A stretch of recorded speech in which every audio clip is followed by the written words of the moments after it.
So the first word that I chose was immersed, and why this word particularly stuck out to me was as a first year, I want to get involved in as many activities as I can and see which one I get involved in the most and see how deeply attached I get to it because I feel that that is what defines me as a person and what kind of skill that I have the best in.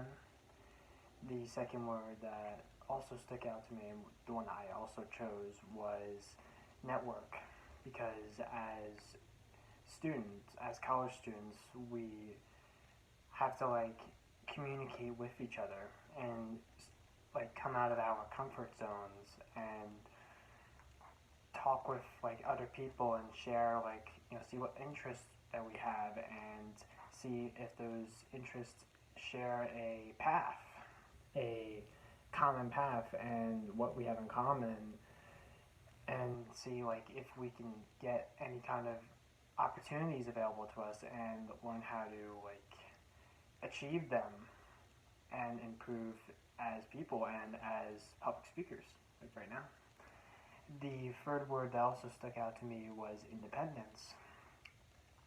And the reason why this word stuck out to me the most was because as college students, we have the responsibility, like me most particular, had the responsibility of managing my own schedule, such as how I'm going to be getting on a train to campus and how I'm going to be getting on a train from campus to get back home.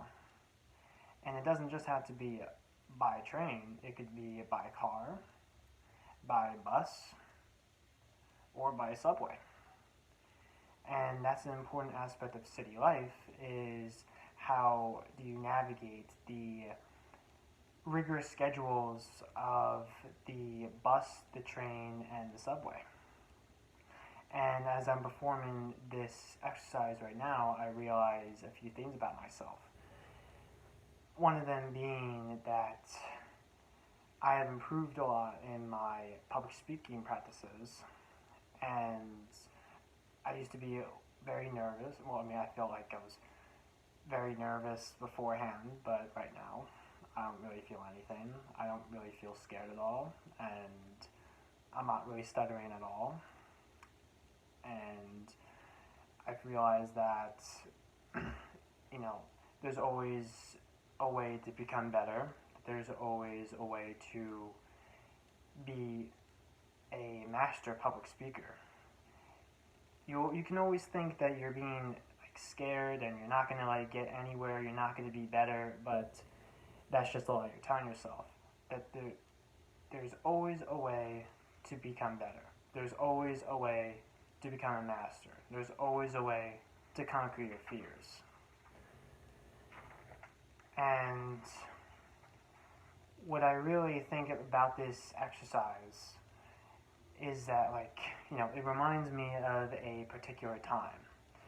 Is that when I was little and I was at my sister's confirmation, she actually went up to the pew and spoke to everyone in the whole church. And that actually scared me a lot when I was little.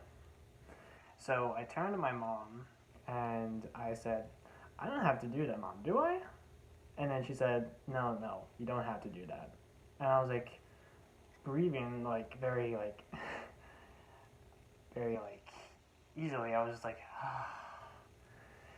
because I really didn't have to do that. I felt like that I would embarrass myself and everyone would perceive me to be a weirdo.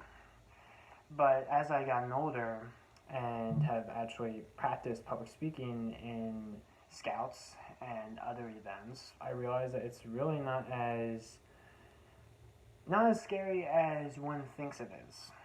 It may look scary, but it's really not. It's actually quite important. It's just like a normal life skill. I mean, everyone has to talk to one person or has to talk to a whole group of people. That could be 4, 5, 6, 7 people. And it's just really a normal trait in life. So that's what I realized about this assignment. And why I'm grateful for Professor Lin for helping me practice.